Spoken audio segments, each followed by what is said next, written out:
नमस्कार, N V news देख रहे हैं आप। मैं हूं आपके साथ सुनील सिंह पौरुष। केंद्रीय गृह मंत्रालय की ओर से अनलॉक 4 की गाइडलाइन जारी होने के साथ ही प्रदेश सरकार ने राज्य में आने वाले लोगों की सीमा से प्रतिबंध हटा दिया है। इसके साथ ही स्मार्ट सिटी की वेबसाइट पर पंजीकरण कराना भी जरूरी कर दिया गया है। सरकार का तर्क है कि ये कॉन्टैक्ट ट्रेसिंग के लिए जरूरी है। साथ ही राज्य के लोगों को भी पंजीकरण कराना होगा, हालांकि अप्रूवल की जरूरत नहीं होगी।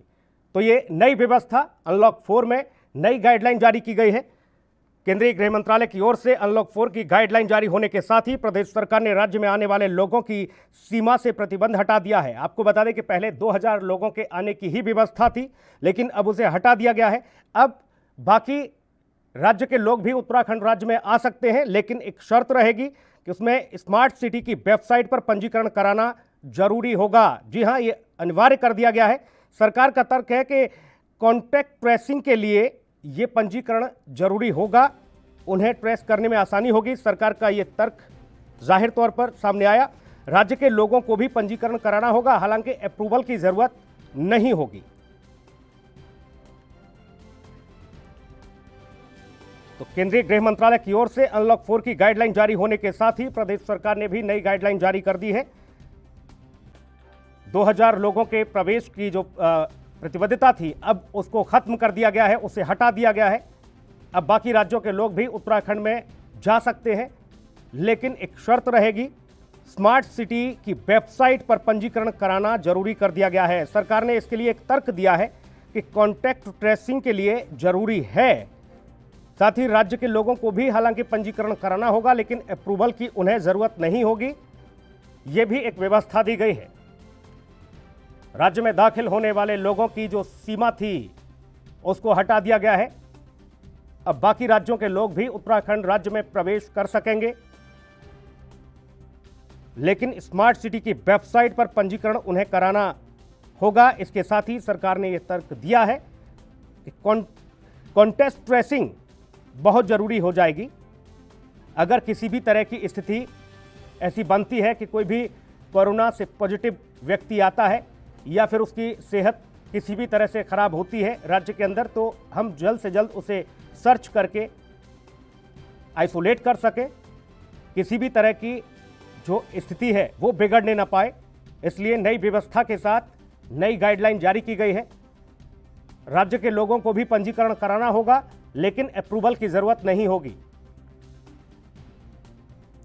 और क्या कुछ विशेष रहेगा यह भी देखना महत्वपूर्ण है। नई गाइडलाइन के अनुरूप राज्य में दाखिल होने वाले लोगों की सीमा से जो पाबंदी है उसको हटा दिया गया है। आपको बता दें 2000 लोगों के आने की ही व्यवस्था थी अब तक, लेकिन अब यह पाबंदी हट चुकी है।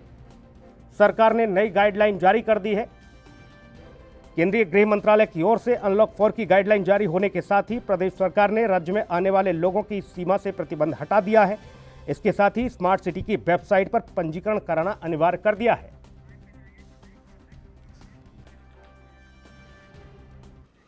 सीधा रुख करेंगे देहरादून का। प्रतीक पाठक, ब्यूरो चीफ, इस वक्त हमारे साथ मौजूद हैं। प्रतीक, नई गाइडलाइन जारी की गई है केंद्र सरकार की ओर से। जैसे ही अनलॉक 4 की गाइडलाइन आई उसके बाद ही राज्य सरकार की नई गाइडलाइन आ गई है। ऐसे में किस तरह की राहत प्रदेश के लोगों को और बाकी लोग जो उत्तराखंड अब तक नहीं जा पा रहे थे? बिल्कुल सुनील, बताना चाहूंगा लगातार अगर उत्तराखंड की हम अगर आंकड़ों की बात करें, आंकड़े लगातार बढ़ रहे हैं। ये चिंताजनक, इसको लेकर आज मदन कौशिक जो हैं कैबिनेट मंत्री, उन्होंने भी चिंता जाहिर की है। और आज कोविड-19 की 4.0 की जो गाइडलाइंस केंद्र की जारी हुई है, उसमें कुछ फिलहाल देखा जाए जो अन्य राज्य से आने वाले लोग हैं उनके लिए कहीं ना कहीं राहत की खबर मानी जा सकती है, क्योंकि जो सीमित संख्या थी, जो बाहर से लोग आते थे, वो 2000 की सीमित संख्या थी। अब उसको असीमित कर दिया गया है फिलहाल। और जिस तरीके से जो रजिस्ट्रेशन होने थे, जिसमें जो online registration smart city website में ऑनलाइन रजिस्ट्रेशन के लिए जो अप्लाई करना था, सिर्फ उस अप्लाई पर ही अब लोग आ सकते हैं, क्योंकि अब कोई अप्रूवल की जरूरत प्रशासन की तरफ से नहीं पड़ेगी। तो फिलहाल ये राहत अभी सरकार की तरफ से दी गई है। अब आगे राज्य सरकार क्या कुछ इस पर राहत देने वाली होगी, क्योंकि लगातार जो कोरोना के आंकड़े जो बढ़ रहे हैं, इसमें मुख्यमंत्री त्रिवेंद्र सिंह रावत भी अभी जज में आए हुए थे। और कहा जा सकता है कि उनके जो गार्ड हैं और जिस तरीके से उनके जो ड्राइवर थे, जिसकी वजह से उन्हें सेल्फ क्वारंटाइन होना पड़ा था, खासकर जो बीजेपी के प्रदेश अध्यक्ष बंशीधर भगत हैं, वो भी क्वारंटाइन में है फिलहाल। अब सहमति क्या कुछ होती है, कैबिनेट की बैठक एक होगी और राज्य सरकार की तरफ से एक नई गाइडलाइंस के तहत क्या कुछ अब आगे मंजूरियां मिलती हैं, अभी इसमें देखना होगा। जी प्रतीक, लेकिन ये जाहिर तौर पर स्पष्ट है कि उत्तराखंड की जो आधारभूत व्यवस्था है वो पर्यटन पर टिकी हुई है। ऐसे में बाकी राज्य के लोग जो कि अब तक उत्तराखंड पूरी गर्मियां निकल गई, कोविड की वजह से बड़ा प्रभावित हुआ, पर्यटन पूरी तरह से प्रभावित रहा, लेकिन अब जो लोग जाएंगे उनके लिए कोई व्यवस्था इस नई गाइडलाइन के अनुरूप? बिल्कुल, इसमें सोचने वाली बात है इसमें यह है कि जिस तरीके से जो 3 लाख के समथिंग जो प्रवासी जो पहुंचे हैं उनको किस तरीके से सरकार रोजगार दे रही, तमाम तरह से जो बैठकें का आयोजन भी सरकार लगातार कर रही है। समस्या सरकार के साथ ये भी है कि अब जो आंकड़े हैं वो लगातार बढ़ रहे हैं और जो प्रवासी जो पहुंचे हैं उनको किस तरीके से रोजगार देना है। जैसा कि कृषि मंत्री ने अभी कुछ दिन पहले ये बात हुई तो उन्होंने साफ तौर पर कहा कि मनरेगा से उनको जोड़ा जाएगा, तो मनरेगा के थ्रू अभी लोगों को काम मिल रहा है फिलहाल। और जिस तरीके से अगर देखा जाए जो स्वरोजगार योजना में जो अगर प्रदेश की जो जड़ी बूटियां हुई है, खाने पीने के जो सामान है, उसको किस तरीके से प्रमोट करना है, सरकार ने उस पर विशेष तौर पर ध्यान दिया। और जो 20 जो केंद्र सरकार से 20 लाख करोड़ का जो पैकेज है उस पर किस तरीके से सरकार काम करने वाली है, इस पर तमाम सारी अभी रणनीति तैयार करनी होगी। और हालांकि अगर मुख्यमंत्री की अगर मैं बात करूं, मुख्यमंत्री लगातार इस पर बैठक भी कर रहे हैं अधिकारियों के साथ साथ जो कैबिनेट मंत्री उनके संग भी लगातार जो बैठकें हो रही है, इससे कहीं ना कहीं माना जा सकता है रोजगार को लेकर विशेष तौर पर सरकार का ध्यान केंद्रित है। प्रतीक, ये बात तो हुई उन लोगों की जो प्रवासी पहुंचे हुए हैं, जो अब तक बाकी राज्यों में काम कर रहे थे, उनके लिए सरकार चिंतित है, नई व्यवस्थाएं करेगी। लेकिन उत्तराखंड पर्यटन की दृष्टि से, जैसे मैंने कहा, बहुत से लोग हैं जो वहां पहुंचते हैं घूमने के लिए तमाम परिवारों के साथ, उनके लिए क्या कोई व्यवस्था, क्या पर्यटन स्थलों पर कोई विशेष प्रशासन को एहतियात के तौर पर हिदायत दी गई है? क्योंकि जाहिर सी बात है, जब ये समय सीमा खत्म हुई है, जो लोगों के आने जाने का जो 2000 लोगों का पहले एक दायरा था, अब वो खत्म हुआ है, तो लोग जाएंगे उत्तराखंड घूमने के लिए? बिल्कुल, इसमें अभी बता दूं कैबिनेट की एक बैठक हुई थी जिसमें बड़ा एक प्रस्ताव शामिल भी हुआ था, जिसमें कहा गया था कि पर्यटन को लेकर कहीं ना कहीं एक पैकेज के तौर पर देखा जाएगा और बड़ा एक पैकेज दिया जाएगा प्रदेश के लोगों को, जिससे कि कहीं ना कहीं ये रोजगार की समस्याएं दूर हो सके। लेकिन अभी आपदा की स्थिति बनी हुई है और जो भूस्खलन लगातार, चाहे फिर नैनीताल का हो या पिथौरागढ़ हो, तमाम जो पहाड़ी क्षेत्र है उनमें लगातार भूस्खलन जैसी स्थिति आ रही है। लगातार आप खबरें भी चल रही हैं कि पहाड़ों पर लगातार भूस्खलन हो रहा है, बाढ़ की स्थितियां बनी हुई हैं। तो अभी कहा जा सकता है कि अभी इतना क्षेत्र पर्यटन को लेकर अभी इतना नहीं कहा जा सकता कि पर्यटन को लेकर सरकार अभी इतनी गंभीरता दिखा पा रही होगी, क्योंकि जो हालांकि जो कोरोना की संख्या है जो लगातार बढ़ी है, इसके साथ साथ जो डेंगू से भी सरकार को निपटना है और खासकर जो राजनेता हैं उनके ही उपक्रम सरकारी विभाग के जो स्वास्थ्य विभाग के कर्मचारी वो भी अब कोरोना की जद में आ रहे हैं। तो फिलहाल सरकार का अभी खासतौर पर जो एक तरह से केंद्रित जो कर रखा है, तो उन्हें अभी इसको देखकर कर रखा है कि खासकर कि कोरोना से कैसे बचा जा सके या डेंगू की मरीजों से कैसे बचा जा सके, उस चीजों को कहीं ना कहीं साफ तौर पर देखा जा सकता है। सरकार इस पर केंद्रित करे, दिमाग को लगाए हुए है। जी प्रतीक, एक आखिरी सवाल, वो लोग जो अब तक लगातार ये कह रहे थे कि हमें पूरी तरह से, क्योंकि बाकी पड़ोसी राज्य की अगर मैं बात करूं यूपी में, तो मिनी लॉकडाउन के तौर पर साप्ताहिक सैटरडे और संडे जो है बाजार दफ्तर सब बंद रहते हैं, उत्तराखंड में किस तरह की व्यवस्था है? क्या सातों दिन बाजार खुलेंगे, दफ्तर खुलेंगे, या फिर यहाँ पर भी कोई अभी समय ऐसा निर्धारित किया गया है, कोई ऐसा दिन निर्धारित किया गया है उस दिन लॉकडाउन रहेगा? बिल्कुल सुनील, एक साफ तौर पर देखना होगा कि जिस तरीके से पिछले समय की अगर हम बात करते हैं, जब लॉकडाउन 3.0 था तो उस पर कुछ समय के लिए सैटरडे और संडे को देहरादून को पूर्णतः बंद कर दिया गया था। तमाम जो अलग जिले हैं जिन पे लगातार कोरोना की संख्याएं बढ़ रही थी, उनमें एक गाइडलाइन तैयार की गई थी, शनिवार और रविवार को सैनिटाइज किया जाएगा नगर निगम की तरफ से। लेकिन हालांकि जो जिस तरीके से व्यापारियों को कहीं ना कहीं रोष था, क्योंकि आर्थिक स्थितियां प्रदेश की कोई खास नहीं देखी जा रही थी और लोगों को लगातार नुकसान हो रहा था, इसके चलते सरकार ने ये छूट दी है। दुकानदारों की अगर बात करता हूं तो दुकानदारों को सुबह 8 बजे से लेकर शाम 9 बजे तक या 8 बजे तक की जो टाइमिंग दी है उस पर पूरी तरीके से छूट दी गई है। अब 4.0 जिस तरीके से अगर गाइडलाइंस आई है उस पर क्या कुछ रणनीतियां सरकार की हैं, इस पे भी तय करना बाकी है। फिलहाल कार्य समिति की कल बैठक भी थी बीजेपी की, उसमें हो सकता है कई सारे निर्णय होते और सरकार की तरफ से भी जो निर्णय होते, लेकिन जो बैठक है वो स्थगित कर दी गई है। माना जा सकता है कि बंशीधर भगत जो प्रदेश अध्यक्ष हैं वो अभी कहीं ना कहीं क्वारंटाइन में और उनको कोरोना हुआ था, तो इसके लेकर भी कहीं ना कहीं ये पार्टी अभी जो बैठक होनी थी वो स्थगित की गई। आगे क्या कुछ रणनीति होने वाली है 102 दिन के अंदर, इसका साफ तौर पर देखा जा सकता है इसको लेकर। बिल्कुल प्रतीक, नई गाइडलाइन तो जारी कर दी है, लेकिन चुनौती सरकार के लिए अभी भी खत्म नहीं हुई है, चुनौती बड़ी है कोरोना से निपटने की। बहुत शुक्रिया प्रतीक आपका तमाम महत्वपूर्ण जानकारी के लिए। आपको बता दें कि नई गाइडलाइन जारी की गई। अगली खबर का रुख कर लेते हैं। चमोली के थराली विकास खंड की अगर बात की जाए तो यहाँ के एसएसबी ग्वालदम के ट्रेनिंग सेंटर में एक बार फिर से कोरोना का बम फटने से पिंडर घाटी में दहशत छा गई है। आपको बता दें कि केंद्र के करीब यहां पर 16 जवान कोरोना पॉजिटिव पाए गए हैं। सभी पॉजिटिव जवानों का एसएसबी के भिनातोली कैंपस में ही रखकर इलाज शुरू कर दिया गया है। आपको यह भी बताते चले कि एसएसबी के इस ट्रेनिंग सेंटर में सिलीगुड़ी से आए 170 जवानों में से 50 जवान पिछले गुरुवार को उनकी रिपोर्ट जो है कोरोना पॉजिटिव आई थी। उन 50 जवानों को इलाज के लिए जिले के कोविड सेंटर भराड़ीसैंण में भेजा गया था और जहां से सभी जवानों का इलाज किया जा रहा है इस वक्त। और इसके बाद जब 26 अगस्त को इसी सेंटर के बिना तौली से देश के कई राज्यों से आए 78 जवानों के सैंपल जांच के लिए भेजे गए थे, उसमें से अब 16 जवानों की रिपोर्ट और कोरोना पॉजिटिव पाई गई है। इसके बाद आपको बता दें सेंटर में अफरा तफरी का माहौल है, कहीं ना कहीं दहशत फैली हुई है। ग्वालदम के ट्रेनिंग सेंटर में कोरोना का विस्फोट लगातार जारी है। 16 और जवानों को कोरोना हुआ है।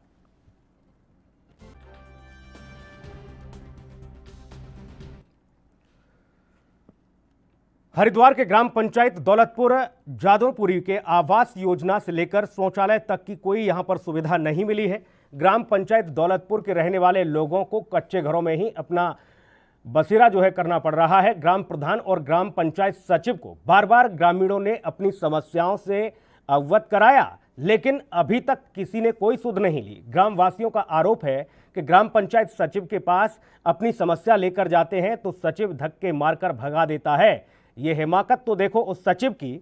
ये सचिव जो कि जाहिर तौर पर इसको व्यवस्था दी गई है लोगों की सुविधाओं को, सुख सुविधाओं को, सरकार की योजनाओं को लोगों तक पहुंचाने के लिए, लेकिन वो लोगों को धक्के मार के भगा देता है। प्रताप है जी। क्या समस्या? सारा पानी चुरता है जी, लिंटर टूट रहा है जी, अंदर से गिरने का खतरा है जी। इसमें कैसा मकान आपका है? लिंटर वो सही है जी, कच्ची छत है, बेकार हुआ पड़ा है जी। डरते डरते सोते हैं जी हम इसमें। प्रधान को बोला है मकान के लिए? बोला है जी प्रधान जी ने, प्रधान जी चक में दे देता है जी। कोई समस्या नहीं? ना जी कोई समस्या नहीं दिया उसने, ना लैटरिन ना बाथरूम। कितना डर बना रहता है बरसात के टाइम में? है जी, कितना डर बना रहता है बरसात के टाइम में? ये बहुत डर लगता है जी हमको। किस चीज़ से? लिंटर न टूट जाए, टूट कर नीचे न पड़ जाए। छोटे छोटे बच्चे हैं, नन्हे मुन्ने। चलता है, छोटे छोटे बच्चे बैठते हैं और कभी बिच्छू, कभी पता नहीं क्या क्या निकलते हैं जानवर। और ये इनकी सुविधा है हमारे ग्राम प्रधान की और सेक्रेटरी की, जो भी है कोई नहीं देखता। शौचालय बना हुआ है, हैंडपम्प देखो हाल क्या है हैंडपम्प का, कबाड़ कितना जमा हुआ है, कूड़ा करकट अभी देख लो सामने है आपके, जो भी कुछ है कोई सुनवाई नहीं है। कितने समय पहले से जो आंगनबाड़ी केंद्र भवन है इसकी मरम्मत हुई थी? है तो ये बारात घर, आंगनबाड़ी तो बना ही नहीं यहाँ पे, है तो ये बारात घर का निर्माण हुआ था। क्या बारात आएगी, बच्चों को समस्या है यहाँ पे कि छोटे सब गरीब लोग रहते हैं, कोई बैंक्वेट हॉल में थोड़ा ही करेगा शादी, यहाँ से यहीं पे करते हैं सब। आंगनबाड़ी सेंटर अब आंगनबाड़ी बैठा दिया, उसमें आंगनबाड़ी करने लगे। हालांकि आंगनबाड़ी कभी यहाँ कोई सुविधा ही नहीं है आंगनबाड़ी की। हैंडपंप यहाँ किस तरह की हालत है? जो हैंडपम्प की तो पानी इतना बेकार है, आपको पिला के दिखाए तो आप पी नहीं सकते उस पानी को। हैंडपंप चलते हैं फिलहाल या ठप है सब? कुछ ठप्पड़े हैं, कुछ चल रहे हैं, लेकिन वो बेकार पानी पीने योग्य नहीं है। घना प्रधान की शिकायत किस तरह की समस्या, उसने क्या बोला? उसके पास शिकायत भी गई है, सेक्रेटरी के पास भी शिकायत गई है, जो कुलदीप चौहान है उनके पास शिकायत गई है। उन्होंने पानी पिलाने की कोशिश भी करी, उन्होंने पिया नहीं। वो जब वो ही नहीं पी रहे तो हम लोग कैसे पी के जी रहे हैं इसको, ये देखो आप। तो समस्या का कोई समाधान नहीं? कोई समाधान नहीं। तो हालात देखे आपने किस तरह के हैं। पानी पी नहीं सकते लोग, गुजर बसर कर नहीं सकते, शौचालय है नहीं, आखिर करें तो करें क्या। मजदूर हैं इसलिए मजबूर हैं। सीधा रुख करेंगे हमारे सहयोगी विकास खरे इस वक्त हमारे साथ जुड़े हुए हैं। विकास, ऐसी क्या इन लोगों ने अपराध हो गया इनसे, ऐसा क्या गुनाह कर दिया कि आज भी ये लोग उसी दौर में जीने को मजबूर हैं?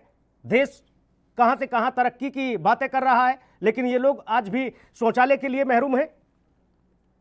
बिल्कुल सुनिए, आपको बता दें जिस तरह से सरकार के द्वारा तरह तरह की योजनाएं, चाहे वो आवास योजना हो या शौचालय की योजना हो, लेकिन आज भी गरीब पूरी तरह से मजबूर है। जैसे कि आपने बताया, गरीब किसी की अपनी जो अगर समस्या किसी अधिकारी के सामने लेता है, रखता है, तो कोई भी अधिकारी इसको सुध लेने के लिए तैयार नहीं है। हालांकि गरीब आदमी को अधिकारियों के द्वारा धमका कर या उनको तड़ी देकर वहां से भगा दिया जाता है। जैसे कि आज ग्राउंड जीरो पर एनबी की टीम दौलतपुर के ग्राम पंचायत में पहुंची थी, तो यहाँ पर हमने पाया है कि जिस तरह से लोग बात की जाए तो डर के साए में जी रहे हैं। अगर आवास योजना के तहत जिस तरह से मकान बनने चाहिए थे ग्राम पंचायत में, आज भी वो मकान यहाँ पर नहीं बने हैं। लेकिन गरीब लोग फिलहाल अभी भी डर के साए में जी रहे हैं। लेकिन छोटे छोटे बच्चे हैं जो कि जिंदगी अपनी दांव पे लगाकर अपने बच्चों के साथ उसी मकान पर जो टूटा हुआ है, जिसमें पूरी तरह से दरारें पड़ी हुई है, तो कहीं ना कहीं साफ तौर पर देखा जा सकता है जो ग्राम पंचायत सचिव है उनके द्वारा भी साफ तौर पर इनको धमकाया गया है, इनको डराया गया है कि अगर आप मेरे पास आए तो दोबारा मैं आपके खिलाफ रिपोर्ट कर दूंगा। इस तरह के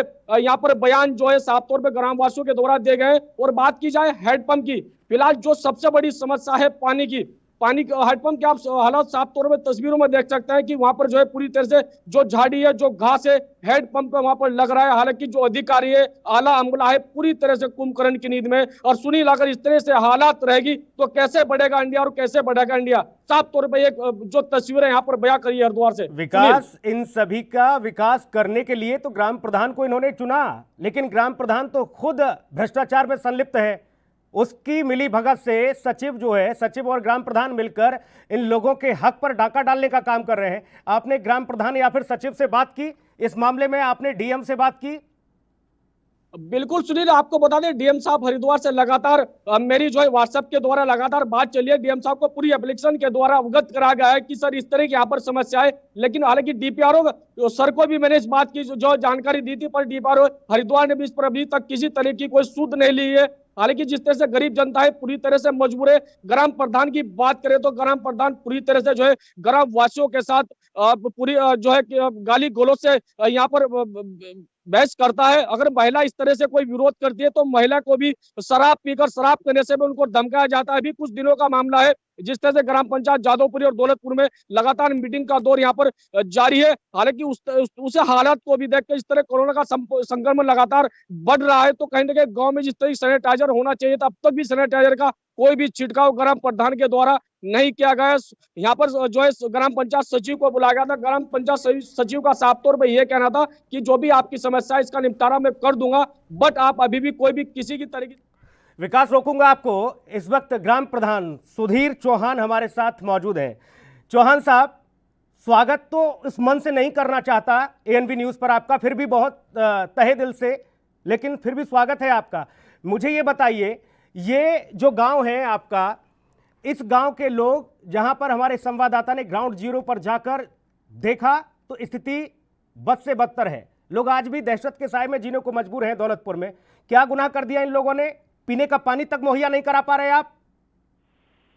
पीने का पानी हो तो वो ग्राम पंचायत सचिव दूसरे हैं, उनके पास तो प्रधान आप हैं या नहीं? प्रधान नहीं हूं मैं। आप प्रधान नहीं है ना। आप किस पद पर हैं? मैं तो ग्राम विकास अधिकारी के पद पे हूँ। ग्राम विकास अधिकारी हैं आप तो सरकार के नुमाइंदे हैं, आपको जिम्मेदारी है। मान लिया मैंने, प्रधान जी आप नहीं, प्रधान जी से संपर्क नहीं हो पाया, चलिए इत्तेफाक से आप ही से संपर्क हो गया। हम तो आप ही की तलाश में थे हुजूर। हम तो चाह रहे थे कि आप आए लाइन पे। हम तो चाह रहे थे आप लाइन पे आए। क्या गुनाह है इन लोगों का? पीने का पानी नहीं है, विकास अधिकारी हैं आप, कैसा विकास है ये? पीने का पानी का मेरे पास नहीं है और दूसरे ग्राम पंचायत किस चीज की जिम्मेदारी है आपके ऊपर, ये बताइए। चलिए, अरे ये पीने वाले पानी का मेरे पास नहीं है। किस चीज की जिम्मेदारी है? मान लिया पानी छोड़ दीजिए, हाँ, किस चीज की जिम्मेदारी है आपके कंधों पर? वहां न घर है लोगों के पास, न सड़क की व्यवस्थाएं हैं। जो एक बारात घर बना हुआ है वो भी ऐसा है कि वहां पर लोगों की जिंदगी खतरे में है। उसके अलावा स्कूल और बाकी जो आंगनबाड़ी केंद्र है उसकी हालत दयनीय है। आपके ऊपर जिम्मेदारी कौन सी है वीडियो साहब? आंगनबाड़ी तो नए बने हुए हैं। कहां नए बने हुए हैं? आप दौलतपुर गए, आपने देखा उस गांव की हालत? हाँ, दौलतपुर गया हुआ मैं, आंगनबाड़ी वहां नहीं बने। ये तस्वीरें झूठ नहीं बोलती सुधीर चौहान साहब, तस्वीरें झूठ नहीं बोलती। ये तस्वीरें साफ तौर पर बयां कर रही हैं कि हालात क्या हैं। लोगों के घर बनाने, प्रधानमंत्री आवास योजना से लेकर मुख्यमंत्री ग्रामीण विकास योजना से लेकर तमाम सारी योजनाएं गरीबों के लिए हैं। क्या इन लोगों के मकान नहीं बन पा रहे? प्रधानमंत्री आवास में कोई मकान नहीं आया पिछले 5-6 साल से। कोई मकान नहीं आया आपके क्षेत्र में? हाँ, मेरे क्षेत्र में कोई मकान नहीं आया। किस योजना के तहत चलिए आपको जिम्मेदारी मिली कि जिन लोगों के पास आवास नहीं है उनको आवास मुहैया कराया जाए? आई कोई योजना? प्रधानमंत्री आवास योजना के अंतर्गत थी और वो उनके जो इस लायक है उनका सर्वे करके भेज रखा है ऑनलाइन। इस मामले में तो डीएम साहब बेहतर बता पाएंगे फिर। सुधीर चौहान जी, वीडियो साहब, आप तो ये भी नहीं बता पा रहे कि आपके पास ऐसी भी कोई योजना है जो गरीब का हित कर सके। किस लिए हैं आप, फिर किस लिए तैनात किए गए हैं आप? अरे प्रधानमंत्री आवास में जो पात्र लोग उनका सर्वे करके भेज रखा है। सुधीर चौहान जी बने रहिएगा। विकास, हमारे सहयोगी विकास खरे मौजूद हैं। विकास, सुधीर चौहान साहब जो वीडियो है वो कह रहे हैं कि हमारे पास तो ऐसी कोई सुविधा ही नहीं है, ऐसी कोई योजना नहीं है जो इन लोगों को दे दें। विकास, बिल्कुल सुनील, आपको पता है जिस तरह से सरकारी जो योजना है, आवास योजना है, सरकार ने जो निकाल रखी है, आखिर वो धरातल पर पूरी तरह से दिखाई नहीं दे रही। जिस तरह से भी वीडियो साहब ने बताया है कि हमारे पास इस तरह की कोई योजना नहीं आ रही, तो वीडियो साहब मैं आपसे सवाल पूछना चाहूंगा, आपके पास किस तरह की जिम्मेदारी है, आपके पास किस तरह ये से तो मैं भी विकास पूछ कार्यों रहा का निर्माण? हूं, ये तो जवाब ही नहीं दे पा रहे। वो तो कह रहे हैं कि ऐसी साहब मेरे पास तो कोई योजना नहीं है। ये आपकी और योजना, बिल्कुल जिस तरह से भी वीडियो सामने बताया है, अभी फोन लाइन पे मैं आपको बता दूं, जो आंगनवाड़ी केंद्र है यहाँ के ग्राम वासियों का साफ तौर पर कहना है कि यहाँ पर किसी तरह का आंगनवाड़ी केंद्र अभी तक चौहान नहीं साहब बना जवाब गया है। दीजिए। और जो चौहान पूर्व साहब में जवाब और दीजिए, जो आप पूर्व तो में कह जो रहे थे शौचालय अभी, सार्वजनिक बना गए थे, चौहान साहब जो आप तो पूर्व कह में रहे थे शौचालय अभी, सार्वजनिक ठीक है बना गए विकास, थे, आज उनकी हालत दर से दर बदतर हुई पड़ी ठीक है। है, विकास, वहाँ पर भी घास जमी पड़ी हुई है बिल्कुल। किसी तरह से। चौहान साहब जवाब दीजिए, किस चीज का जवाब दूं? जवाब दीजिए। आप तो अभी कह रहे थे ना, इस बात पे आमदा हैं आप कि नए नए हमने आंगनवाड़ी केंद्र बनवाए हैं। हाँ, आंगनबाड़ी केंद्र बनवाए हैं। और ये हमारे जो सहयोगी जो बनवाए विकास तो जो वहां से धरातल पर क्यों तस्वीर नहीं दिखा रहे हैं आज? लाइव, वीडियो साहब, अगर आपने आंगनवाड़ी केंद्र दौलतपुर ग्राम पंचायत में बनाए गए हैं जादवपुरी में, तो आज धरातल पे वो क्यों नहीं दिखाई दे रहे हैं, अगर इस तरह की योजना के तहत बने गए हैं तो? वीडियो साहब हाँ जी। धरातल पर तो है नहीं, जमीन निकल गई, आसमान उगल क्या हो गया, निकल गया उसे। अरे वो तो ऐसा है, ये जो भी आपके हैं कल मेरे साथ आ जाएंगे, मैं दिखा दूंगा इनको। अच्छा, ऐसा हाँ। कहां पर बनवाया है आपने ये? चलिए, हाँ, बहुत ये वहाँ दौलतपुर में बने हुए हैं। नहीं दौलतपुर में ही। कल फिर से विकास आप मैं जाइएगा, जादवपुरी, वीडियो साहब कह रहे हैं कि हम जाएंगे। दौलतपुर से जो जुड़ा हुआ गांव है जादवपुरी में, उसकी बात कर रहा हूँ वीडियो साहब। जादवपुरी में दौलतपुर से जो जुड़ा हुआ जादवपुरी गांव में, उसकी बात कर रहा हूँ। ग्राम पंचायत दौलतपुर आती ग्राम है। पंचायत तो काफी बड़ी है। हाँ, जादवपुरी में कोई आखिर वो दौलतपुर आंगनवाड़ी की जनता होने जो वाला है। रहवासी है, कहाँ जाएंगे इनके बच्चे, कौन सा आंगनबाड़ी में जाएंगे? चौहान क्या साहब, बारात घर में आंगनबाड़ी चल पाएगा? जिस तरह वहां पर घास जमी है, वहां पर जानवर निकलते हैं बरसात के मौसम में। सार्वजनिक जो शौचालय है वो भी पूरे तरह से ठप पड़े हैं, उन पर घास जमी हुई है। आखिरकार जिस तरह से प्रधानमंत्री नरेंद्र मोदी जी का साफ तौर पर ना, स्वच्छता अब को लेकर नारा समझ है। गए। अब तो जैसे ही आपने जादवपुरी बोला, अब तो समझ गए सुधीर चौहान। हाँ, ऐसा ना, जादवपुरी में मिनी आंगनवाड़ी केंद्र। हाँ, हाँ, तो मिनी आंगनवाड़ी केंद्र की बिल्डिंग है अभी सरकार। चलिए, इस बाबत हम डीएम साहब से ही बात करेंगे, वही बेहतर हाँ, जवाब देंगे कि आखिर क्या वजह है कि जो धरातल पर स्थिति जो सुधीर चौहान वीडियो साहब बता रहे हैं कि सब कुछ बहुत बढ़िया है भैया, सब सारी व्यवस्थाएं दुरुस्त हैं, लेकिन धरातल पर स्थिति आखिर ऐसी क्यों है, तब शायद चौहान साहब आप जवाब दें। बहुत धन्यवाद, आप हमारे साथ जुड़े। विकास साहब का भी बहुत शुक्रिया। अगली खबर का रुख करेंगे। रुड़की में विधायक देशराज कर्णवाल की झरबेड़ा विधानसभा में पड़ने वाले गांव माधोपुर में ग्रामीणों ने विधायक और सांसद डॉक्टर निशंक पोखरियाल के मुर्दाबाद और बीजेपी मुर्दाबाद के नारे लगाए हैं। आपको बता दें कि झरबेड़ा क्षेत्र के माधोपुर गांव में सड़क निर्माण को लेकर लोगों में गुस्सा देखा जा रहा है। ग्रामीणों का कहना है कि हमने सड़क निर्माण को लेकर क्षेत्रीय बीजेपी विधायक देशराज कर्णवाल और ग्राम प्रधान को कई बार इस समस्या के बारे में बताया, लेकिन फिर भी सड़क का निर्माण नहीं हो सका, जिससे कि ग्रामीणों को खासी दिक्कतों का सामना भी करना पड़ रहा है। यहाँ तक कि अगर गांव में कोई भी मौत हो जाती है तो उसको दफनाने के लिए भी बड़ी परेशानी का सामना करना पड़ता है। पिछले साल मुख्यमंत्री त्रिवेंद्र सिंह रावत को भी इस समस्या से लिखित रूप में रूबरू कराया था, लेकिन फिर भी समस्या का समाधान नहीं हुआ। शिकायत की थी और एक साल पहले हमारे मुख्यमंत्री जी आए थे रुड़की में, उनको भी लिखित में दिया था। अच्छा, तो क्या एक साल पहले क्या आश्वासन मिला? बस एप्लीकेशन उन्होंने लेके रखी थी और आज तक कोई सुनवाई नहीं है। हमारे गांव के 3 मेन रास्ते हैं, तीनों मेन रास्ते जो है ना, बारिश में निकलने के लिए मजबूर हो जाए। जो विधायक जी हैं अपने विधायक जी हैं, उनको भी कई बार बताया जा चुका है, लेकिन उस पर कोई ध्यान नहीं है। तो अब किस तरह से निर्माण किया? जिला पंचायत सदस्य अब ये निर्माण कार्य कैसे किया जा रहा है? योगदान रहा। अब जो ये निर्माण कार्य हो रहा है, अब ये निर्माण कार्य हो रहा है, गाँव वालों ने पैसा इकट्ठा किया है, तो उसके द्वारा ये भराव किया जा रहा है। जब निकलने के लिए मजबूर था, आदमी क्या करेंगे?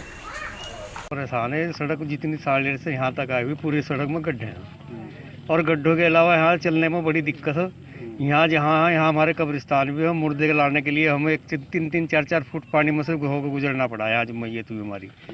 और किसी प्रधान ने, किसी विधायक ने, किसी जिला पंचायत ने या किसी MP साहब ने भी हमारे इस पर समस्या को कोई ध्यान नहीं दिया, जबकि हमने SDM DM सबके यहाँ इनकी एप्लीकेशन लग दी है, लेकिन कोई गाँव वालों की समस्या सुनने के लिए तैयार नहीं है। लेकिन बिल्कुल यहाँ चलना भी दूभर है। कोई मेहमान हमारे यहाँ नहीं आ सकता, हम अपने मैयत को ले जा सकते, हम गांव से बाहर नहीं जा सकते।